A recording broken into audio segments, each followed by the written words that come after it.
Everyone welcome to वाणिज्य गुरु। मैं प्रशांत। आज की इस वीडियो में मैं आपके साथ शेयर करने वाला हूं 11th accountancy bank reconciliation statement. Bank समाधान विवरण क्या है और ये क्यों बनाया जाता है, ये आज के इस वीडियो में मैं आपको डिटेल से बताऊंगा। वीडियो बहुत ही इंटरेस्टिंग होने वाला है, नॉलेजफुल होने वाला है, तो वीडियो में अंत तक बने रहें। और अगर आप हमारे चैनल में पहली बार आए हैं तो जाने से पहले चैनल को सब्सक्राइब कर लीजिए और नोटिफिकेशन बेल को ऑन कर लीजिए। चलिए वीडियो शुरू करते हैं। बैंक समाधान विवरण, जिसको BRS के नाम से भी जाना जाता है, बैंक रिकॉन्सिलिएशन स्टेटमेंट। जैसा कि आप सभी जानते हैं, हर व्यापारी का किसी न किसी बैंक में अकाउंट होता है। जनरली जो बिजनेसमैन होते हैं, जो व्यापारी होते हैं, वो बैंकों में करंट अकाउंट खोलते हैं, चालू खाता। चालू खाता इसलिए खोला जाता है क्योंकि चालू खाते में लेन देन की कोई लिमिट नहीं होती। हम चाहे जितने बार भी पैसे जमा कर सकते हैं और निकाल सकते हैं, इसलिए व्यापारी करंट अकाउंट को प्रीफर करते हैं। जबकि नॉर्मल जो खाते होते हैं, हमारा जो खाता होता है वो सेविंग अकाउंट होता है, जिसमें कुछ लिमिटेड ट्रांजैक्शन हम कर सकते हैं। जब व्यापारी बैंक में खाता खोलता है और उसके साथ ट्रांजैक्शन करता है, तो जब वो पैसे जमा करता है ना, तो जब जमा करते हैं तो हम जनरल एंट्री करते हैं bank account debit to cash account. और जब पैसे विड्रॉल करते हैं, निकालते हैं, तो हम जनरल एंट्री करते हैं cash account debit to bank account. और जिस तरह से व्यापारी अपने पुस्तकों में बैंक का खाता खोलता है, इसी प्रकार से बैंक भी अपने लेजर में व्यापारी का खाता खोलता है। अंतर क्या है? अंतर यह है कि जिस ट्रांजैक्शन में हम बैंक को डेबिट करते हैं, उसी ट्रांजैक्शन में बैंक व्यापारी को क्रेडिट करता है। क्योंकि दोनों के लिए, देखिए, दोनों के लिए, व्यापारी के लिए बैंक और बैंक के लिए व्यापारी, दोनों व्यक्ति हैं। और व्यक्तिगत जो खाते का नियम है, पर्टिकुलर जो खाता होता है, उसका जो नियम है पर्सनल अकाउंट का, वो एक नियम कहता है कि पाने वाले को डेबिट और देने वाले को क्रेडिट करते हैं। तो जब हम पैसे जमा करते हैं तो बैंक पाने वाला होता है, और जब बैंक को पैसा मिलता है तो व्यापारी देने वाला बन जाता है। इसलिए एक ही ट्रांजेक्शन में जब हम डेबिट करते हैं बैंक को, तो उसी के लिए बैंक क्या करता है, हमें क्रेडिट करता है। और बैंक हमें एक पासबुक देता है, जिससे हम ये देख सकें कि हमारे जो लेन देन, जो ट्रांजैक्शन बैंक के साथ हो रहे हैं, उसकी क्या स्थिति है, हमारा कितना बैलेंस है, कितना पैसा हमारा बैंक में जमा है। उस ट्रांजैक्शन के लिए हमें एक, हमारे खाता है, उस खाते की हमें एक नकल प्रति, सेकंड प्रति मिलती है, जो पासबुक कहलाती है। तो अब देखिए, जब जब हम बैंक के साथ लेन देन करते हैं, हम अपने कैश बुक में लिखते हैं। कैश बुक, जैसा कि आप जानते हैं, उसमें 2 कॉलम होते हैं, जिसमें एक कॉलम कैश का होता है, दूसरा बैंक का होता है। तो व्यापारी अपने कैश बुक के बैंक कॉलम में बैंक के लेन देनों को लिखता है, और उसी तरह से व्यापारी के लेन देनों को बैंक भी व्यापारी के नाम से खाता खोलकर उसमें एंट्री करता है। तो हम कह सकते हैं कि एक पर्टिकुलर डेट में जब हम दोनों का बैलेंस कि 10,000 रुपए बैंक में जमा कराए हैं, तो पासबुक में भी हमारा 10,000 रुपए हमें दिखाई देगा कि हमने बैंक में 10,000 रुपए जमा कराए। थ्योरिकल पार्ट में अगर हम व्यावहारिक सैद्धांतिक रूप से अगर हम कहें, तो ये दोनों के बैलेंस सेम आने चाहिए। दोनों के मतलब कैश बुक के और पासबुक के दोनों के बैलेंस सेम होने चाहिए। पर वास्तव में, व्यवहारिकता में ऐसा होता नहीं है। प्रैक्टिकली क्या होता है कि दोनों के बैलेंस में कभी कभी डिफरेंस होता है, और इसी डिफरेंस को जानने के लिए और उसको सुधारने के लिए जो स्टेटमेंट बनाया जाता है, उसी को कहते हैं बैंक समाधान विवरण या BRS, बैंक रिकॉन्सिलिएशन स्टेटमेंट। सबसे पहली बात तो ये बैंक स्टेटमेंट जो होता है, ये कोई खाता नहीं होता है ना, एक विवरण पत्र है, स्टेटमेंट है, ये कोई अकाउंट नहीं है। और ये कौन बनाता है? व्यापारी बनाता है। बैंक को कोई दिक्कत नहीं है, वो सही है, अपनी जगह वो सही है, उसने कोई गलतियां नहीं की हैं। तो सुधारने का काम कौन करेगा? व्यापारी करेगा। तो ये हमेशा किसके द्वारा बनाया जाता है? व्यापारी के द्वारा बनाया जाता है, और एक पर्टिकुलर डेट में बनाया जाता है। कभी कभी क्या होता है, हम लगातार लेन देन करते रहते हैं, और एक पर्टिकुलर डेट में 15 दिन, 1 महीने, 6 महीने बाद जब हम दोनों का मिलान करना चाहते हैं, तो पता चलता है कि दोनों में अंतर है। दोनों में अंतर है कहने का मतलब है कि यहां अगर हम देखें कि हमने 6 बार बैंक में पैसे जमा कराए हैं और 3 बार पैसे निकाले, मतलब टोटल 9 ट्रांजैक्शन हमने बैंक के साथ किया है। जब हम पासबुक में मिलान करते हैं, तो यहां पर 8 ट्रांजैक्शन ही हमें दिखाई दे रहा है, 1 ट्रांजैक्शन कम है। ठीक है, जो हम 6 बार यहां पैसे जमा दिखा रहे हैं, वो यहां पर 5 बार ही जमा हुआ है। मतलब कुल मिला के क्या है कि अगर हम कहें कि हमारे यहां 10,000 जमा है, तो बैंक में वो 8,000 रुपए ही दिखाई दे रहा है। ठीक है, किस कारण से ये अंतर आया, ये बैलेंस क्यों आया, इसकी जांच करना किसका काम है? व्यापारी का काम है। वो अपने कैश बुक में सुधार कर सकता है, बैंक के पासबुक में हम सुधार नहीं कर सकते, वो प्रिंटेड है। तो पहली बात तो ये है कि हमको हमेशा ये मानकर चलना है कि बैंक इज ऑलवेज राइट। हम उसकी पुस्तकों में जाकर छेड़खानी नहीं कर सकते, नहीं सुधार सकते। हमको व्यापारी की पुस्तकों में ही सुधार करना है। मतलब अगर यहां हम 10 लिखे हैं और बैंक में 8 दिख रहा है तो हमको यहां 2000 माइनस करना पड़ेगा। हम यहां जाकर उसके में जोड़ नहीं सकते, अपने में माइनस करना पड़ेगा। जब हम पैसे जमा करते हैं तो हम बैंक को डेबिट करते हैं। जमा हुआ मतलब प्लस, बढ़ा हमारा पैसा, तो उसी के लिए बैंक हमें क्या करता है, क्रेडिट करता है। जब हमारा पैसा बैंक में जमा होता है तो बैंक हमें क्रेडिट करता है, अपोजिट एंट्री होती है।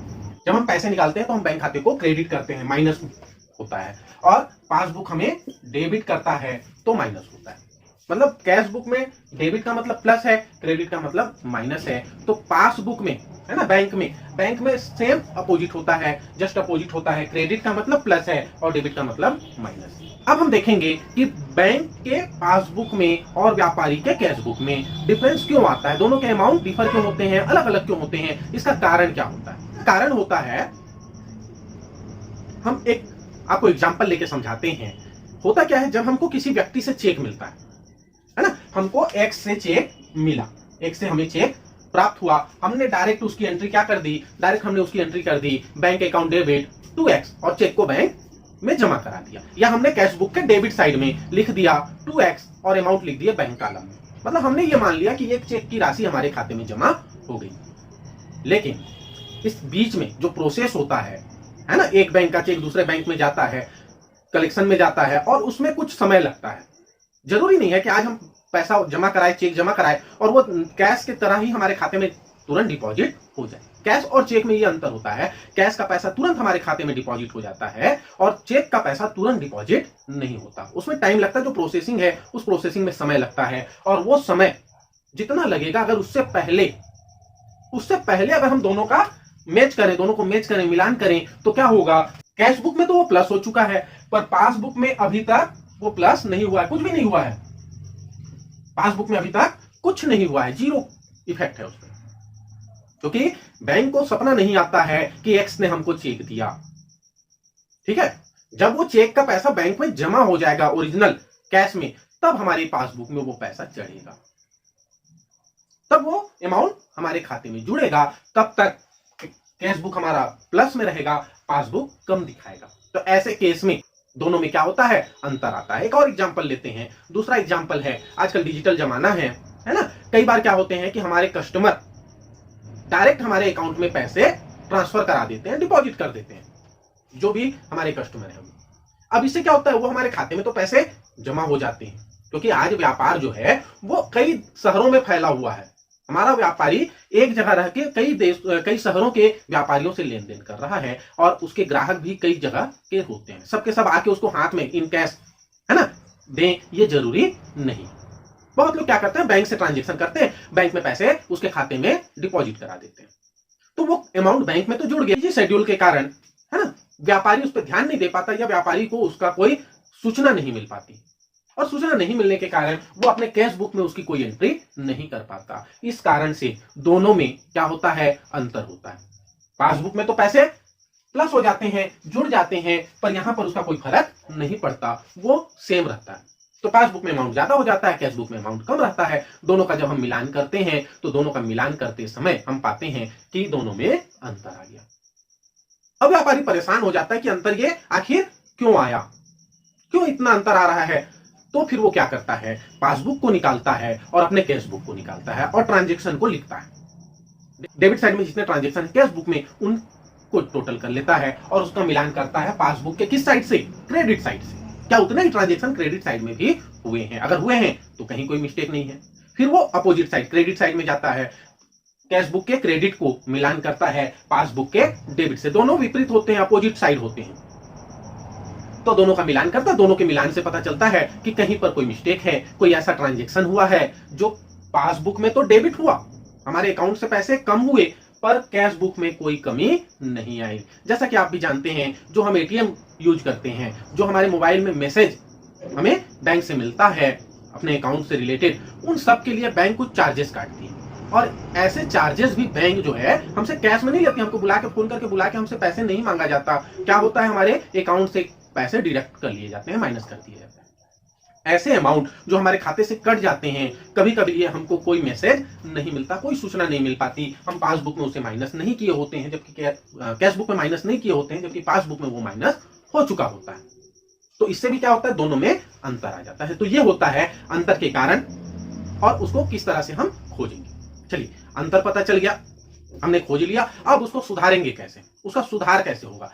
सुधारने से पहले आप जान लीजिए कि अंतर किस किस टाइप के हो सकते हैं, कौन कौन से ऐसे कारण होंगे जिसके कारण दोनों में अंतर आएगा। पहला कारण, इशू किए गए चेक, निर्गमित किए गए चेक जो भुगतान हेतु प्रस्तुत नहीं हो।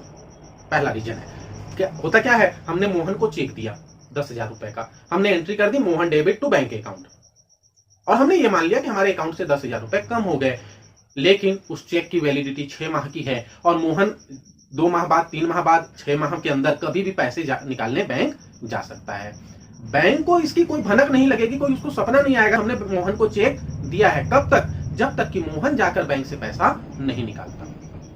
जब मोहन बैंक में जाएगा, अपना चेक भंजाएगा, उसको विड्रॉल कराएगा, तब जाके वो हमारे खाते से अमाउंट काटेगी। इस बीच में अगर हम मिलान करते हैं तो कैश बुक में अमाउंट कम आएगा, पासबुक में अमाउंट ज्यादा होगा। दूसरा कारण हम देखते हैं, जब हम चेक को कलेक्शन के लिए बैंक में डिपॉजिट कराते हैं, हमें किसी से चेक मिला, उस चेक को हम बैंक में जमा करा दिए कलेक्शन के लिए, संग्रहण हेतु भेजे गए चेक। तो ये क्या होता है, हमने जैसे ही जमा कराया, हम ये मान के एंट्री कर देते हैं कि हमारे खाते में पैसे जमा हो गए, बैंक अकाउंट डेबिट, जिससे मिला है उसके नाम से या कैश के नाम से। लेकिन वो पैसे तब तक जमा नहीं होंगे जब तक वास्तव में बैंक के पास हमारा पैसा पहुंच नहीं जाता। ठीक है, इस बीच में भी दोनों में डिफरेंस नजर आएगा। तीसरा रीजन है, किसी ग्राहक द्वारा डायरेक्ट अकाउंट में पैसे ट्रांसफर करा दिए गए, अकाउंट में तो जुड़ गया, हमारे पासबुक में सूचना नहीं, कैश बुक में सूचना नहीं मिलने के कारण हम उसे कैश बुक में नहीं ऐड कर पाए। चौथा रीजन है, बैंक हमारे जितना डिपॉजिट होता है उस पर हमको इंटरेस्ट देती है समय समय पे, 3 महीने, 6 महीने, साल भर में हमको उस पर इंटरेस्ट मिलता है। वो इंटरेस्ट भी हमारे जेब में हमारे पैसे नहीं आते, क्या होते हैं, हमारे खाते में उतने पैसे ऐड कर दिए जाते हैं। पैसे तो खाते में ऐड हो जाते हैं, पर हमको उसकी सूचना नहीं होती है जब तक हम जाकर पासबुक प्रिंट ना कराएं या बैंक स्टेटमेंट ना लें।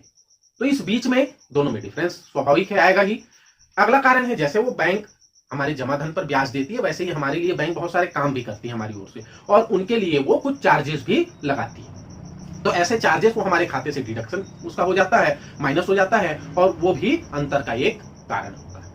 ऐसे बहुत सारे रीजन आते हैं जिसके कारण दोनों में अंतर आता है। मैं नॉर्मल जो चीजें हैं वो आपको बता रहा हूं। बैंक हमारी ओर से कई बार इलेक्ट्रिसिटी बिल का पेमेंट करती है, या इसी तरह से बीमा प्रीमियम का पेमेंट करती है। व्यापारी जो है बहुत बिजी शेड्यूल में रहते हैं, उनके पास छोटी छोटी चीजों के लिए टाइम नहीं होता, वो एक लिमिट फिक्स कर देते हैं बैंक को कि वो क्या क्या ट्रांजेक्शन उनकी ओर से डायरेक्ट पेमेंट कर देगी। तो ऐसे ट्रांजेक्शन भी टाइम टू टाइम बैंक के द्वारा पेमेंट कर दिया जाता है, उसकी भी सूचना व्यापारी को बाद में मिलती है। इस बीच में भी दोनों में अंतर आता है, डिफरेंस आता है। अब और एक गलती का एक और कारण होता है, गलती है ना, मिस्टेक से हो सकता है हम 18 लिख रहे थे, लेकिन लिखते लिखते वो 81 लिखा गया, 18 की जगह 81 लिखा गया, इसके कारण भी मिस्टेक होता है, दोनों में डिफरेंस आता है ना। और भी इसी तरह से बहुत सारी गलतियां होती हैं, मिस्टेक होते हैं, जो जैसे जैसे हम क्वेश्चन आगे पढ़ेंगे हमको मिलता जाएगा और हम उसको आपको समझाते जाएंगे। बस आपको ध्यान क्या रखना है, आपको ध्यान ये रखना है कि आपको बैंक में जाके सुधार नहीं करना है। सुधार आपको कहां करना है, व्यापारी की पुस्तकों में। हम बैंक में सुधार नहीं कर सकते, व्यापारी की पुस्तकों में हमें सुधार करना होता है। वीडियो को ज्यादा लंबा ना करते हुए आज के इस पार्ट 1 में हम यहीं तक आपको समझाते हैं। उम्मीद है कि बैंक समाधान विवरण क्या है, क्यों बनाया जाता है, कैसे बनाया जाता है, इतनी बातें आपको समझ में आ गई होंगी। आप ये भी समझ गए होंगे कि पासबुक के शेष और केसबुक के शेष में अंतर क्यों आता है, व्यापारी की पुस्तक में और बैंक के खातों में क्यों डिफरेंस होता है, ये भी आप अच्छे से समझ में आ गया होगा आपको। अगर इससे रिलेटेड आपके मन में कोई डाउट है, कोई सवाल है, तो आप कमेंट करके हमसे पूछ सकते हैं। आप चाहें तो हमें फेसबुक और इंस्टाग्राम में भी फॉलो कर सकते हैं, वहां भी हमसे कांटेक्ट कर सकते हैं, लिंक आपको डिस्क्रिप्शन में मिल जाएगा।